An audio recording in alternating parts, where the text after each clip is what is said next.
ঢাকার আকাশে বর্ষার আভাস। বসন্ত চললেও কয়েকদিন ধরেই বারবার ধূসর মেঘে ঢেকে যাচ্ছে আকাশ।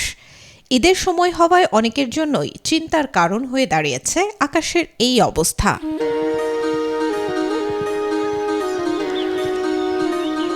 বাংলাদেশ আবহাওয়া অধিদপ্তর বলছে, ঢাকাসহ দেশের বিভিন্ন অঞ্চলে থেমে থেমে বৃষ্টি হতে পারে।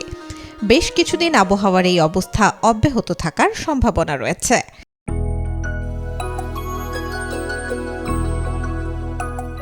ঘরে ঘরে এখন ঈদ উদযাপনের প্রস্তুতি।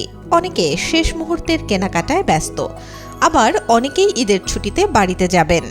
ঈদে নির্বিঘ্নে বাড়ি ফেরার জন্য বাড়তি ছুটিও ঘোষণা করেছে সরকার।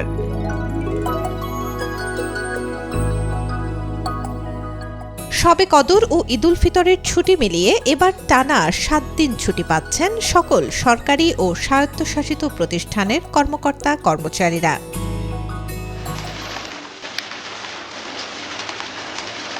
এই সময়ে ঝড় বৃষ্টি হলে কেনাকাটা থেকে শুরু করে মানুষের ঈদ যাত্রায়ও বিঘ্ন ঘটতে পারে।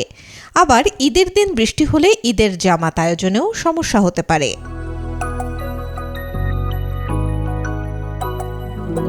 চলতি মাসের প্রথম সপ্তাহে আবহাওয়ার যে দীর্ঘমেয়াদী পূর্বাভাস দেওয়া হয়েছে তাতে দেখা গেছে এই মাসে দেশে স্বাভাবিক বৃষ্টিপাতের সম্ভাবনা রয়েছে। বঙ্গোপসাগরে কোনো ঘূর্ণিঝড় ও নিম্নচাপ সৃষ্টি হওয়ার আশঙ্কা নেই।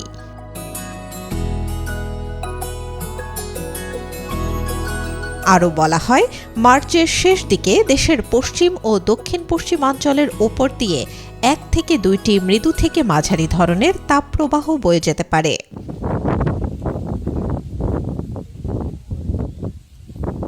এ সময় দেশে 2 থেকে 3 দিন বজ্র ও শিলাবৃষ্টির সহ হালকা বা মাঝারি ধরনের ঝড় এবং তীব্র কালবৈশাখী ঝড় হওয়ার আশঙ্কা রয়েছে।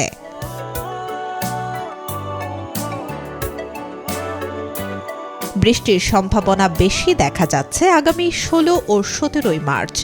এরপর 2-1 দিন বিরতি। ঈদের দিন দেশের কোথাও কোথাও বৃষ্টির সম্ভাবনা রয়েছে। বৃষ্টির কারণে দেশে ঈদের সময় খুব বেশি গরম থাকবে না।